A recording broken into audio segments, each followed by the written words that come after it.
God knew when he called us that we had teenage kids and that this was a unique situation. He was not naive about that. And so we thought, if this is what he's called us and when he's called us, then he has a how for us, and we have to figure that out.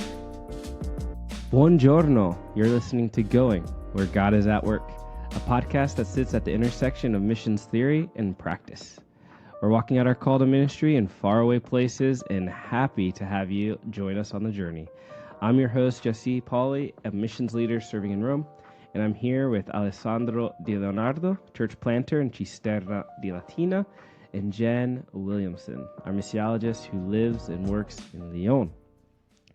And this season, we're exploring discipleship dilemmas, challenges, and opportunities, tackling all those taboos and tough topics of missionary life. Good morning, everyone. How are you guys doing? Good. I'm exhausted, just home from the Missionexus Mission Leaders Conference in Orlando last week, which was amazing. So many good connections, so many good opportunities, and super encouraging to hear about ways God's at work all around the world. Oh, give us a couple highlights from your time. I know this isn't a podcast about that, but... Yeah. One of the speakers was Aaron... I want to say Steiger, but don't hold me on that, who was a young actual TCK, born and raised in Amsterdam to American parents. And he's really focused on youth culture and proclaiming the gospel in youth culture. And he has like a band that goes around, and sometimes they tour with secular bands. And his brother is in a different band and was touring in, I think, Brazil. And someone got wind of the fact that this one band in the whole group was Christian, and there was a big protest, and one by one, all of the other bands were like dropping out, like, you don't have a place here, you don't have a place here. But what that ended up doing is catching the eye of Rolling Stone magazine in the country. And then they did a whole feature on this whole band. And so wow, by like the opposition or what felt like was being shut down, there was this wide opening of opportunity for the gospel to go out. So it was super encouraging to hear. And then another thing that I love about this whole community is the ability to have what feels like respectful, thoughtful, theological dialogue in a culture, because this was in the U.S., that is so divided. So when this happened, it was like literally right after the weekend of Charlie Kirk's funeral. And so to be in a group of 1,000 Christians, fairly diverse in, I would say, political leanings, and to have everyone there be respectful, kind, interested, still able to dialogue about these things. They're important issues, and we need to be able to talk about them, but without rancor, without animosity, without name-calling. In a spirit of Christian fellowship and brotherhood. That was such a gift to be in. Wow, that's cool. That's really cool. Sandro, What about for you? How's it going? It's going well. I'm holding down the fort by myself. My wife went to my brother and my sister-in-law. They just had their first baby, so they needed some help, and so she went over there. So it's always good to be able to have the kids to myself and get a chance to give 100% attention to them. So far, so good. Unique bonding moment with the kids. Yeah. So cool. Awesome. Well, today we're discussing a group of people like your kids, Alessandro, or like myself and you are.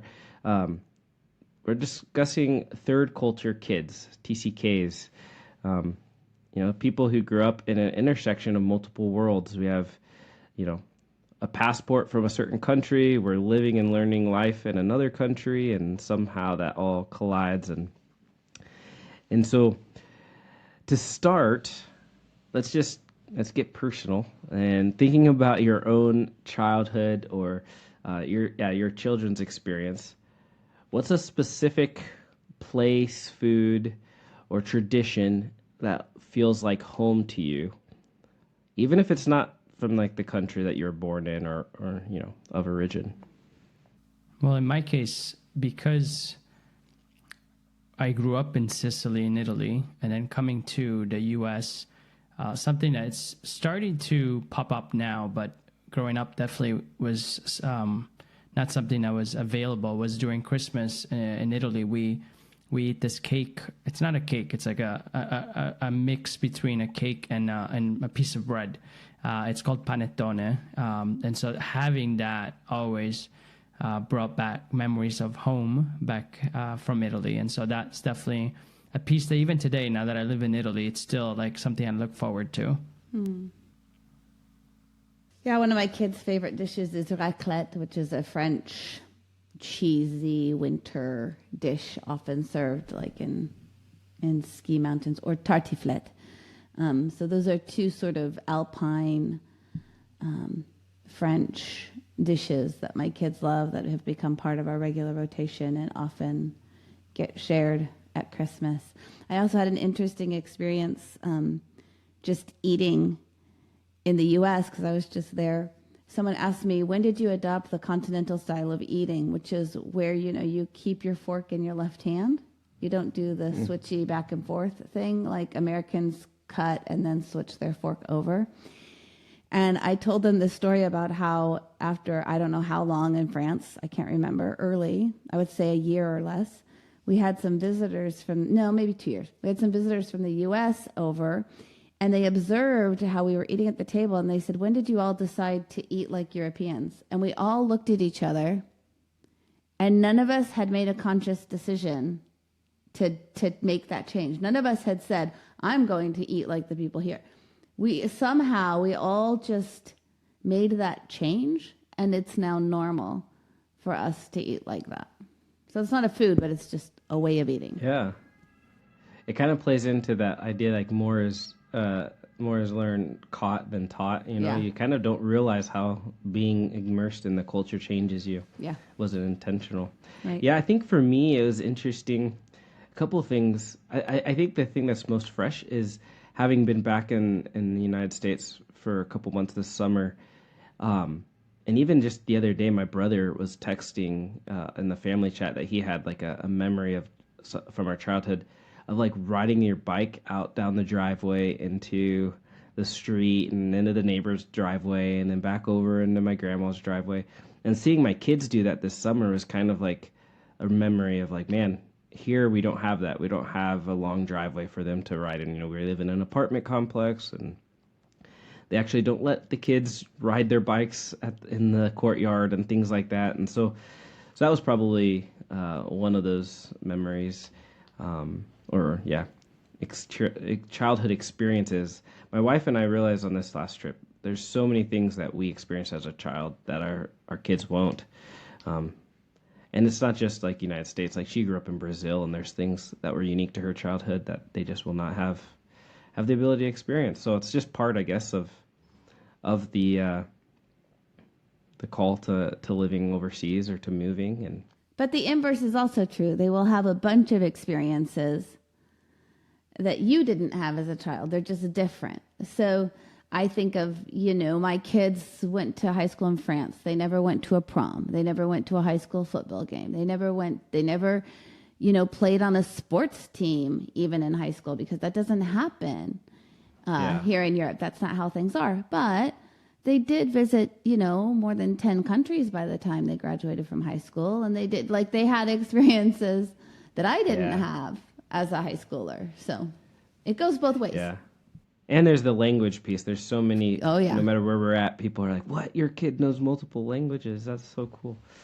But it's exactly that. It's that feeling of home being kind of like tied to an experience rather than a place.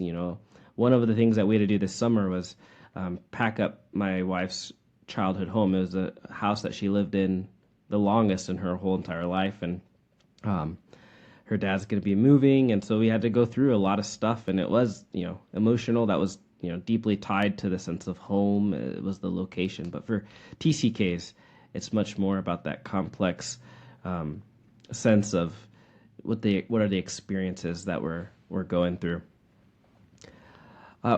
in season one, we discussed, the global connectivity has made it easier, to stay in touch with everyone.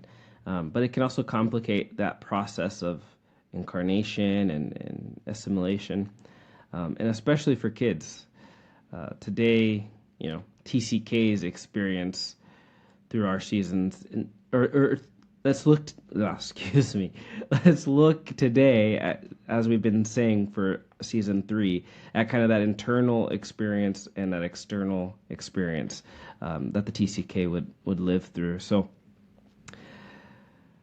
what would you guys say are the most significant internal challenges?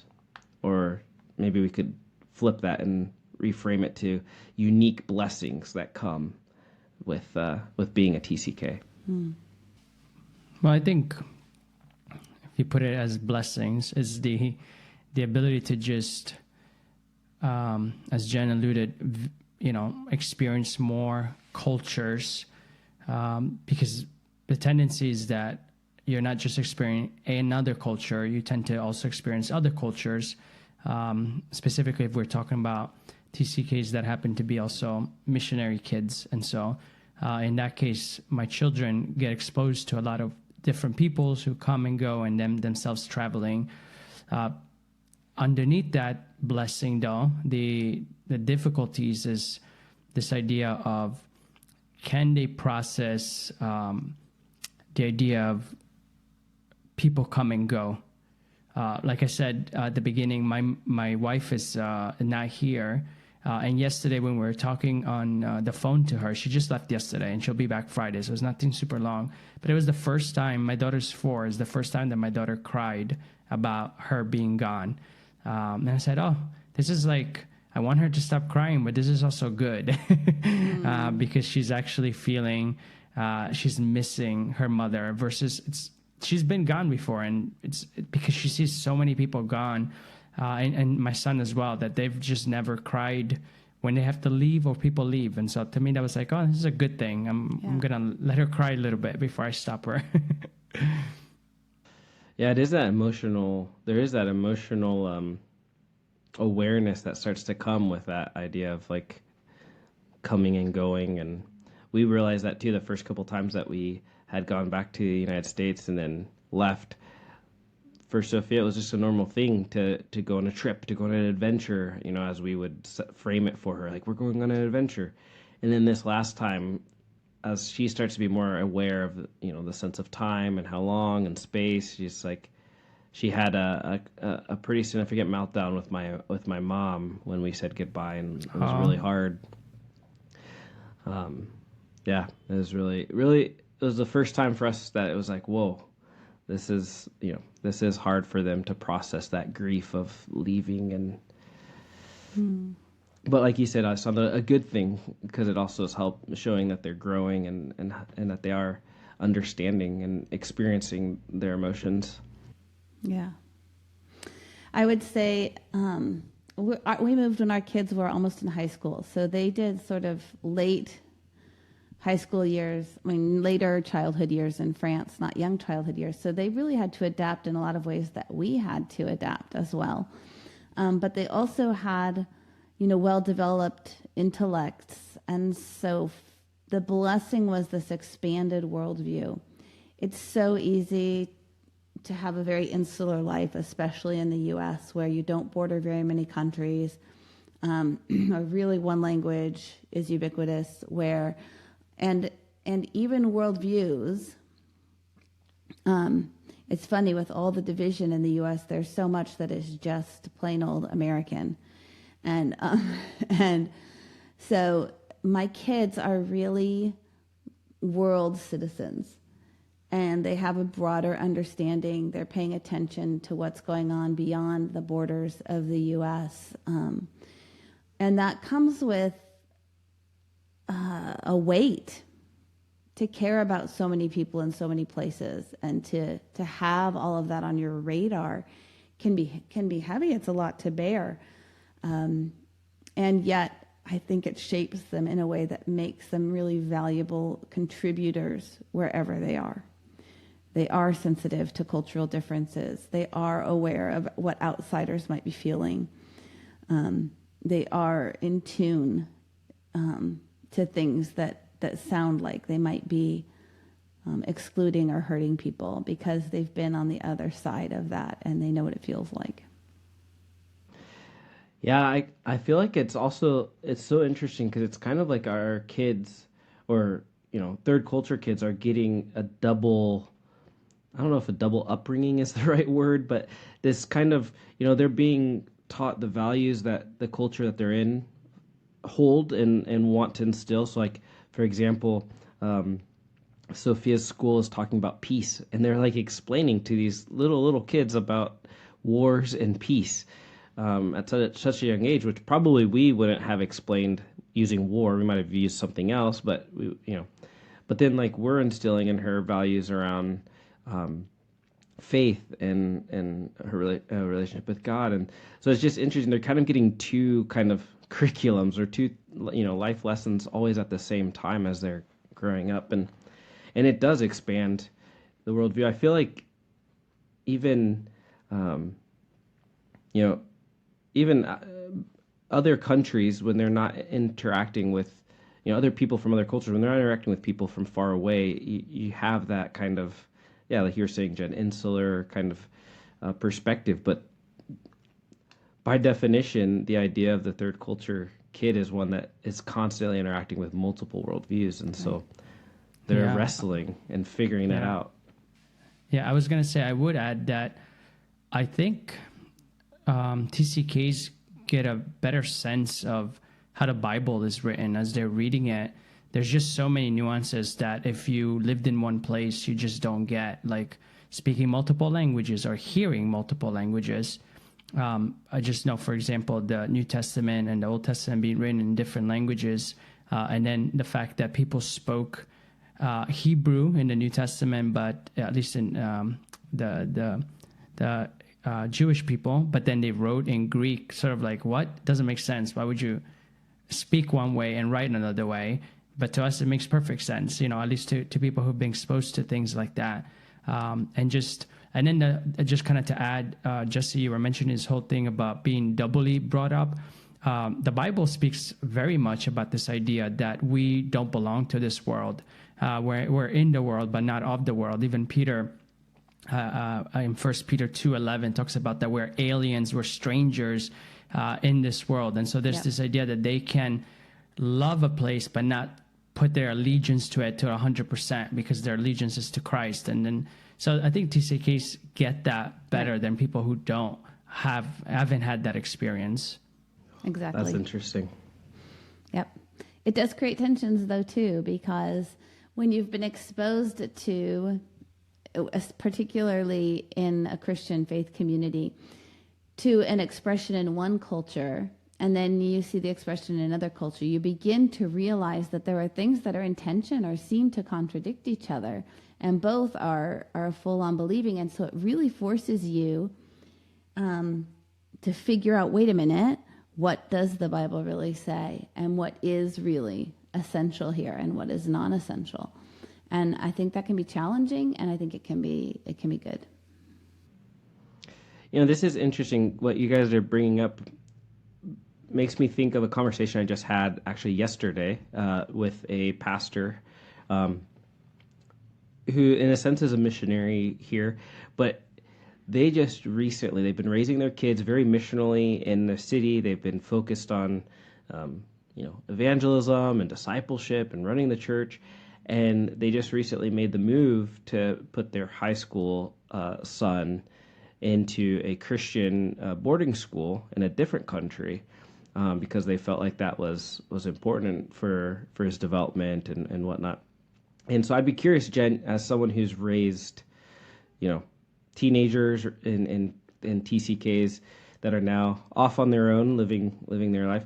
What are some of the struggles, and how do parents navigate those struggles of raising kids? Yeah. I was thinking of this family in particular because they are so missional, yet at some point they've realized that for the faith of their children, they needed to put them in a context where they were around more believers, and that wasn't available in their setting. So, what are some struggles or some things that you've had to face? the schooling issue is a thing, especially when we moved with older kids. So one was in 8th grade and one was in what would have been 9th grade in the U.S. And the idea was that they would just go into French school, and French is a second language program for foreigners, and that they would build their language skills and just keep going. Well, my younger son did get over that hump and was able to fully immerse into the French school. My older son, though, with just, 1 year of adaptation, couldn't perform at a high school level, which is, I wouldn't have been able to either. Like, that's just not a realistic expectation. The challenge was our mission organization had this expectation that they would be in French school. It's really, really difficult, and now I think impossible to homeschool in France. And we considered the boarding school option, but it's really not what we wanted for our family. It's not what we wanted for our kids. So we had to really pray and discern and sometimes fight for what was right with our kids. My older son, what we ended up doing was there's an online Christian school called North Star that is really designed for missionary kids. And so it's not really homeschooling, but it's a school, distance school, and they got a U.S. High school diploma through it and everything. David and I had to proctor tests, but otherwise it was teacher-led by the program. The only reason that worked for us is because in France, legally, kids are required to be in school until 16, and our son has a November birthday. And so what we did is we said for his sophomore year, we're like, just hang in there until your birthday. And then, as far as the French were concerned, my kid was a dropout, and we didn't have to do any of the homeschooling. At that point, you could have done all of this paperwork, but it was really intensive to be able to homeschool. We didn't want to have to do that. So we took him out of French school when he was 16, and we put him in the North Star program, and he finished with a U.S. diploma. He still went to French church. He still was in a French small group. We had social opportunities for him. But those things are really hard to discern, and it's also case by case because my younger son did fine and went through. So there's no one size fits all, and my kids are only 1 year apart. It's not like they were 4 years apart in age. It was just one kid had a kind of enough room before the intense high school production of language pieces came out, and one just didn't have enough time to get it under his belt before the expectations. So I think the lesson for us as parents was really to be sensitive to that. And interestingly enough, our mission agency wanted us to move to a whole different region of France and start church planting, and there was not a good schooling option for our kids. Even the younger one, we wanted to have him in sort of an international program where, there would be a little bit of both. And we did a nationwide search in France to find a school that we thought would be good. And we found one in the center of France. And we talked to our field leader and said, look, we want to go check out the school. Is there any opportunity in this area? And we were actually chastised. We were told we were making idols of our children. And we really felt convicted that our first ministry was to our kids. That we needed, that yes, we were called to France and we were called to our kids, and that God was going to have, we believed God would have a solution for this. And so we said, please, are there any opportunities for church planting or learning to church plant in this area? Well, it just so happened, he said, connect with this man, Raphael Ansemberger. I think he's doing something in that area. So we set up an appointment at a school. We set up an appointment with Raphael. Raphael was launching a church planting training center in the middle of France, which was exactly what we needed as foreigners coming into church plant. We thought, wow, we could learn more. And turns out the church he was planting where he was working and the school that we were interested in for my kids was 500 meters apart. Wow. How is that not God divinely directing us? It was the best experience we could have had. We got to learn to plant churches in a French context. We stayed on for 2 more years and helped train the next round of church planters. At that point, our kids were out of school, and we moved to Lyon to church plant with Tim. So God really actually used our commitment to our kids to direct our ministry exactly into the place that he wanted it to go. But there's a lot of discernment there because at some points we felt like rebels within our mission organization. We felt like we had to advocate for something that we felt strongly about, and really trust God in the whole process. Wow. Yeah. And for you guys internally, like, was there a unity amongst you and your husband in this, Yeah. or Yeah. so it was a unifying factor? You guys were together, and so that Yeah. helped probably get through that. We were 100% convinced that it was not idolizing our kids, that our kids were part of, God knew when he called us that we had teenage kids and that this was a unique situation. He was not naive about that. And so we thought, if this is what he's called us and when he's called us, then he has a how for us, and we have to figure that out. And we had, thank goodness, people in the SHARE program advocate for us, go back to our field leaders and say it's an unrealistic expectation that these kids coming over at this age could go on to a full-on French school. It was reasonable for us to ask for other support systems to be in there and for other options to be made available. Like, we had other people that helped us also figure out what is right for our kids, because we didn't know. We didn't even know what the options were. Yeah. So we needed help in all of those areas. And it really helped me later as a field leader to think about, where organizations have requirements and standards for a reason, and they're good and they're holy and they're right. And there are times when we have to make exceptions and figure out how to work with someone that falls outside of those parameters, whether their kids have special needs or are at unique ages or whatever the case may be. Well, it's so interesting. Thank you so much for sharing your kind of personal story. My father-in-law and mother-in-law, they also had a similar situation. They ended up having a daughter with Down syndrome, and that forced them to ask big questions. What are they going to do for ministry? And at the same time, their organization had been making some changes and putting some pressure on existing ministries to kind of change and embrace this new direction.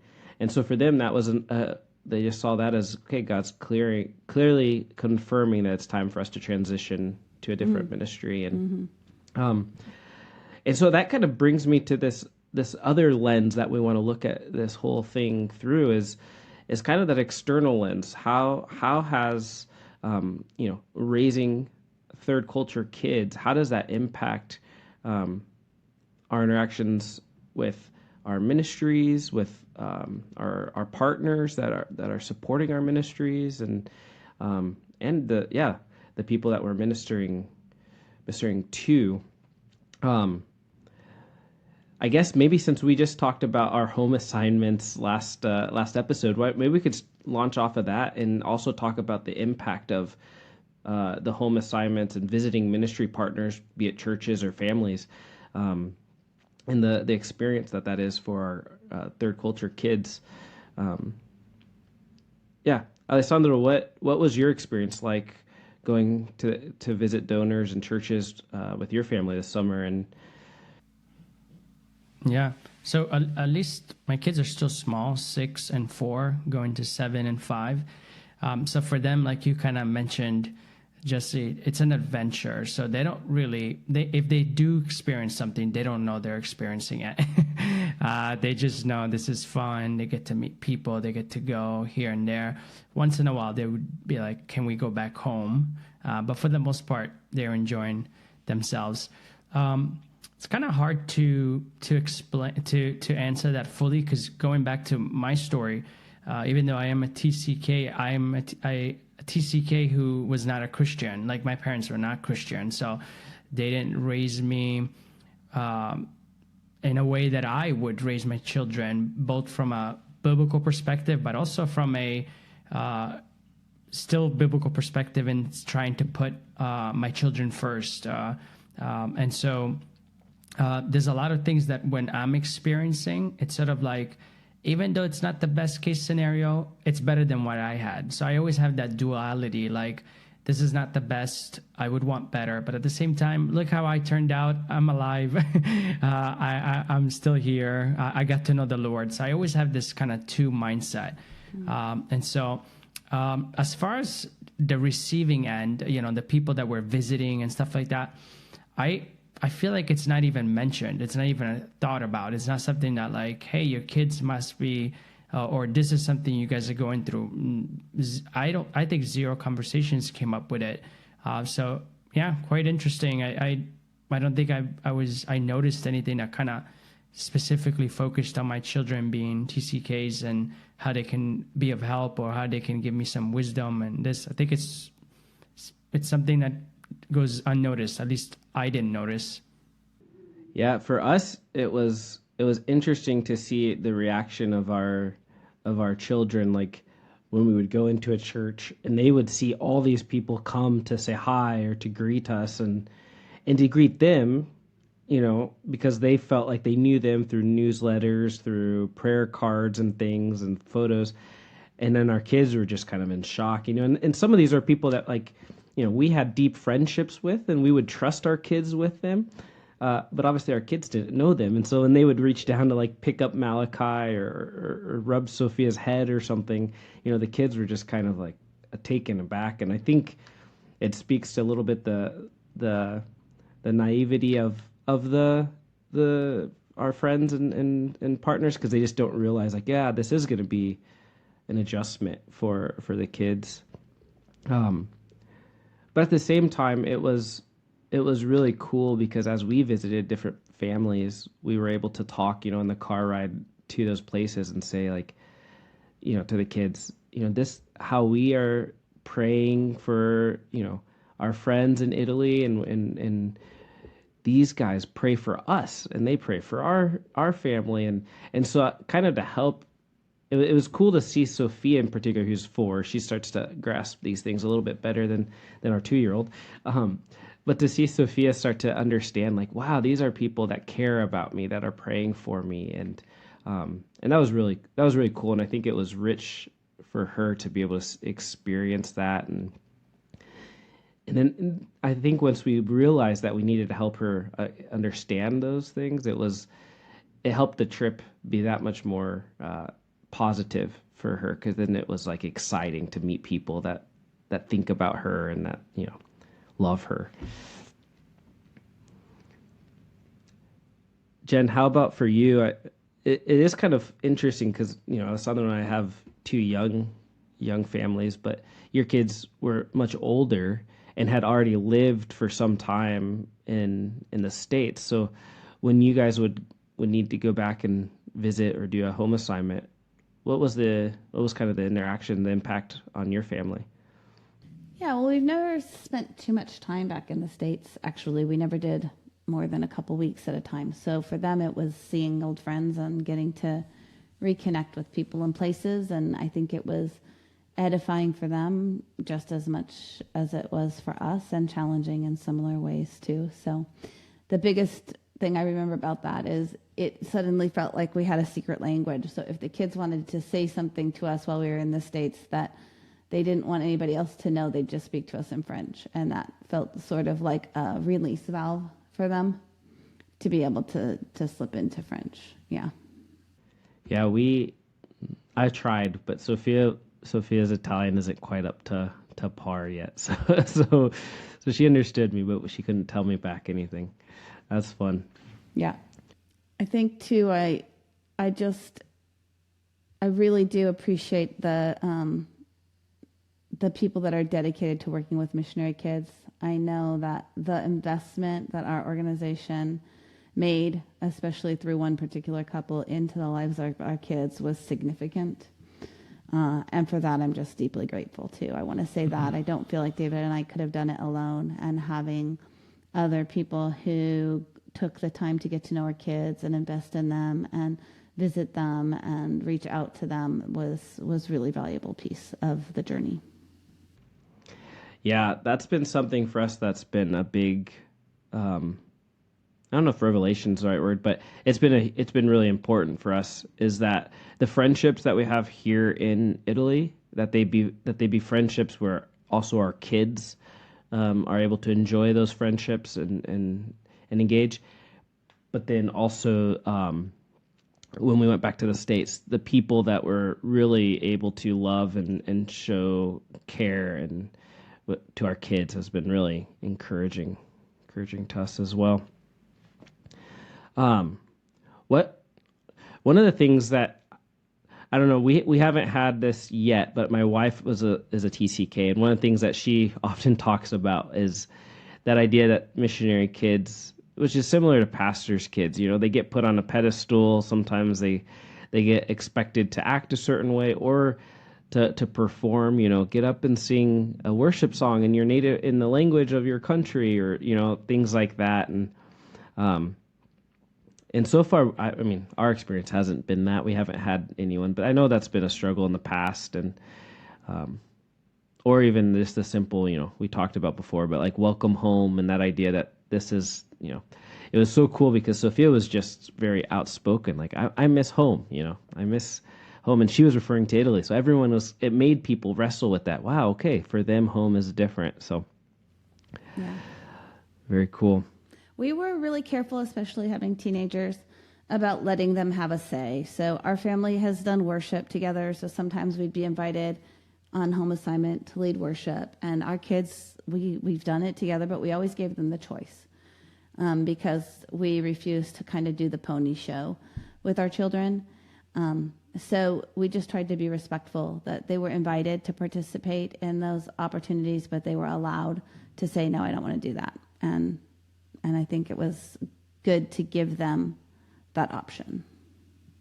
Yeah, I think it's interesting because it's always a point of view, right? A different perspective. Growing up, coming to faith in the U.S., seeing missionaries come and then kind of have their family present or do different things. In a way, I would kind of joke about it. I don't know if you remember, Jesse, the first time you were going to come to Living Word, I was like, oh, is Sophia going to recite a verse? I was just joking, but it was just sort of like alluding to that idea that you always have to present. But at the same time, I do think about like, oh, that'd be so cool if we could do something together. So like in a way, I think it's cheesy and it's kind of wrong sometimes, but another time it's like, but that is so cool that they actually are doing something together. So, yeah, no, and when it fits, it fits. It's just, let's not force that on everyone, right? No, that's good. So, I mean, we've tackled quite a bit of different things with TCKs and the challenges and opportunities they face, but, I think it would be really good for us to speak more towards the opportunities. We talked about the idea of the necessary stranger in previous episodes. We've talked about, this value of doing missions with. And I guess I'd pose the question, how do TCKs, uniquely embody these concepts? And what kind of opportunities, what kind of benefits do they have for the future of global mission by having lived this experience? I think even the opportunities they bring, because when you're out in the schools, your kids keep you in the public sphere, your kids keep you connected, whether through extracurricular activities or whatever, to other community members in ways that it's harder to do. Now that now that we're empty nesters, we have to kind of work a little bit harder to get outside the Christian bubble and to be engaging with people beyond that. So kids are these natural bridge builders that put us and bring us opportunities to interact with people through schools and sports and whatever. And so I think that's part of the deal. I don't think we exploit them, but I do think that those opportunities are our real life opportunities. And so we take advantage of how God is placing our children so that we might engage ministries in those places. Yeah. And I was just going to add, language is a huge thing, right? To be able to communicate in the other language that you are working in, and our children are going to be able to speak both perfectly and understand the nuances and the idioms and all that stuff. And my son is 6 going to 7, and he's already correcting me and reminding me words and stuff like that. I'm like, oh yeah, that's how you say it. And he's only 6. Just imagine growing up in this culture, but speaking at home in English and interacting with a lot of people who come over for short-term missions and speaking the language and bringing that over. So they'll be able to really be to be able to grasp both ideas, maybe not 100%, but as far as language goes, they'll be able to really have a good grasp of it. Yeah. Yeah, the language piece is such a huge benefit. I mean, I know there's tons of neuroscience out there about how learning different languages creates so much more pathways in our brains, and the fact that they're getting this for free, basically, at such a young age is so cool. Even yesterday, Sophia learned a new word, orange in Italian, arancione. And so she was so happy to come home and tell us, and she's like, Mommy, can you say arancione? You know, she's already ready to teach and pass it on. Yeah, I think for me, having lived as a TCK and then now raising TCKs, I just see like God's. It just seems like with the way things are globalizing, and with technology, you're able to, more and more people are able to travel to different countries easier, find work in different countries easier. Geopolitically, everything is becoming more international. And TCKs are just set up for being leaders in those spaces, for being people that are used to navigating different cultures, different personality types, different ways, and somehow holding the peace in the middle of that, somehow finding ways to be able to hold the peace and hold in that, stay in that tension and navigate it for those that aren't used to that. And so I really think that there is, it'd be interesting to do a study on leadership and what leaders are in their position because they've had that kind of experience. Yeah. My son started his first real job this week as a speech pathologist in a school. And a lot of children that have, speech or language disorders can come from immigrant families. And I have a kid that's going to respect that, because I think there can be this tendency to make it an issue of you have to speak English. And my son will be like, that's so cool that you speak both Spanish and English. And work with the speech pathology, not the culture, not make the cultural issue or the language issue the problem, but to see that as a richness. So I just think that's just one small example how that expanded worldview, that appreciation of knowing another language, can shape how he will impact even through a secular role in a secular job. Oh, yeah. I've had so many people tell me from non-English speakers say, how come I could understand you and not them?